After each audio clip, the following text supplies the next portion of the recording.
This is Linda Binns, and I'm the Breakthrough Energy Expert, and welcome to day 6 of the 7-day Stuck to Unstoppable video course. Just one more day to go after this, and I hope you've been enjoying the course, and I hope that you've been able to implement the things.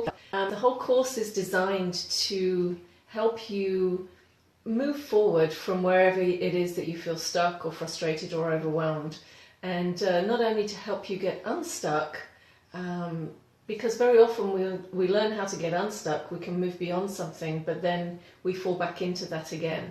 But it's designed to help you get unstuck, but then clear the energy so that you really do become unstoppable, because you become in alignment with what it is that you want to achieve.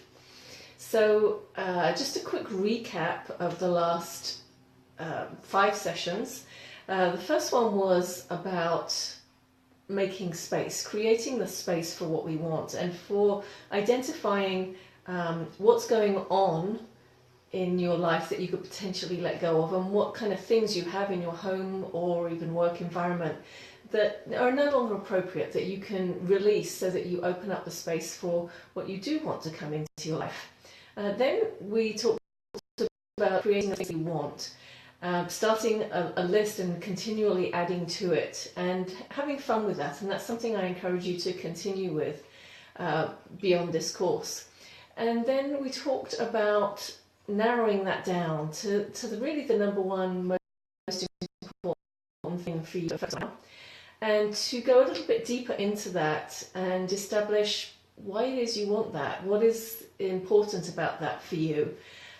Because once you connect with that, that really helps to give you the energy and the motivation, and it makes it so much easier to say no to other things. Anything that isn't in alignment with that, you can easily reject and say no to.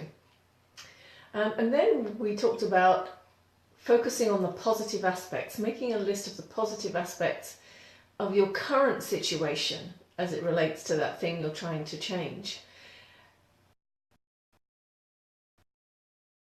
That helps to get you in mindset, the right energy flow, so that you can attract what it is that you want.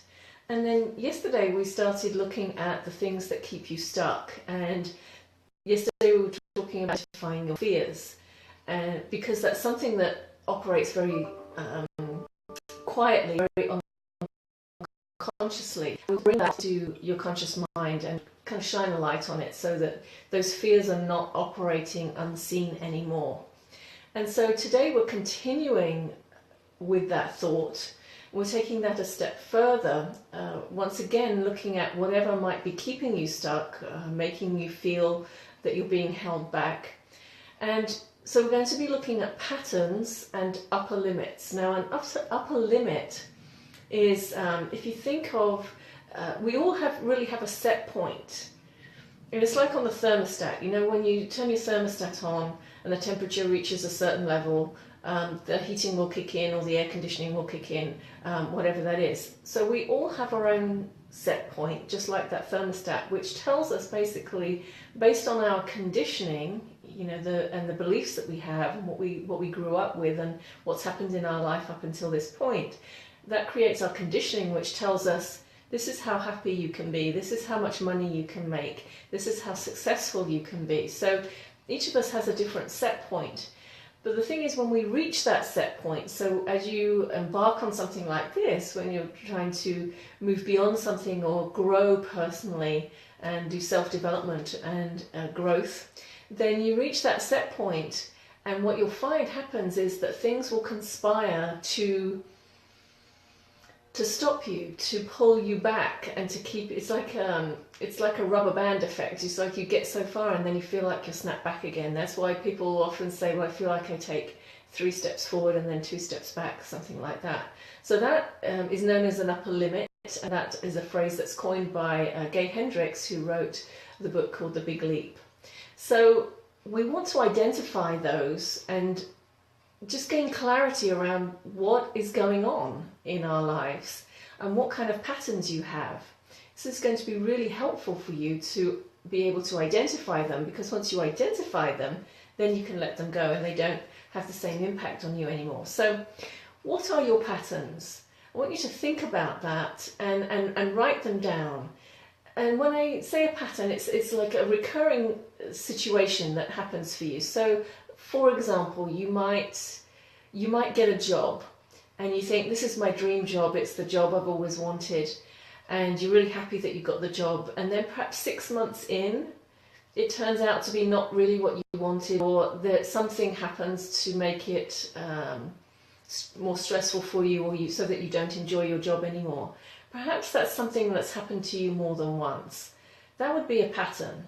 Or perhaps you find that you get into debt and then you work really hard and you're able to clear the debt, but then before too long you get back into debt again. That would be a pattern. Or perhaps you find that you make really good progress. Let's say you have your own business and you make really good progress, things are really going well, and you're finally thinking, okay, this is it, my life's turned around, things are really falling into place for me now. And then perhaps there's a family crisis or some other kind of crisis, but there's a crisis that pulls you into it, which means that you're taken away from what you were doing, where you were having and experiencing success, where things were going so well. If that has happened to you more than once, then that is a pattern. So think about that and think about where those patterns have shown up for you and how they've shown up for you in the past. Think about also when do you feel stuck, and what is it that makes you feel stuck? So for example, it might be you feel financially stuck. Maybe there are things that you want to do and you feel that I don't have the money to do it, so that's what keeps me stuck, or I don't have the time to do it, or I don't have the support to do it. Whatever it is that you think keeps you stuck, think about that and write about it. This is all about bringing it into your conscious mind. It's all about bringing it, shining a light on it, if you like, and bringing it into clarity for you. And when you think about your patterns, what kinds of things happen? As I talked about, is it a family crisis? Is it something? It's usually something external, and that makes us think, well, how can it be my upper limit? How can it be something that I'm creating because it's something that's happening to me?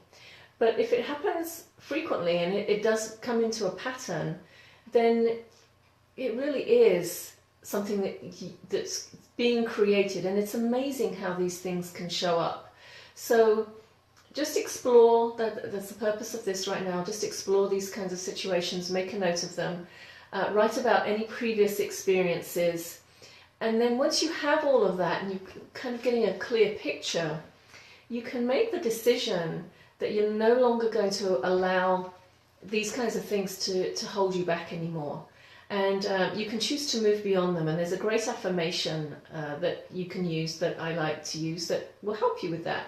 And it's a simple one, and it is basically, I release any and all upper limits. Now, you can use another term if you don't like the term upper limits. You can turn that affirmation into anything that you want, but I think it's a great one. I release any and all upper limits. And just make that decision that that's what you're going to do. But before you do that, you have to get clear on exactly what those upper limits are and how they show up for you in life. And when you do that, then it's so much easier to recognize them. You'll be able to recognize them, and then you can use your affirmation. You can say, okay, I was feeling really happy, things were going really well for me, and then this happened. I recognize that as an upper limit. This is a pattern that showed up in my life more than once. This is my upper limit kicking in. So I now choose to release any and all upper limits. Okay, so that's the assignment for today. Have fun with that again, and it should be quite eye-opening for you as you start to realize the upper limits that you've experienced in the past in your life, and it'll certainly help you going forward. So tomorrow is the last day of the 7-day Stuck to Unstoppable video course, and I look forward to seeing you on that one. And I hope you're enjoying this and experiencing some benefits. Feel free to comment and share, and let me know how you're getting on. I'm going live at 4 p.m. again tomorrow. Had to be a little bit earlier today, but tomorrow we'll be back to 4 p.m. So I'll see you then. Goodbye.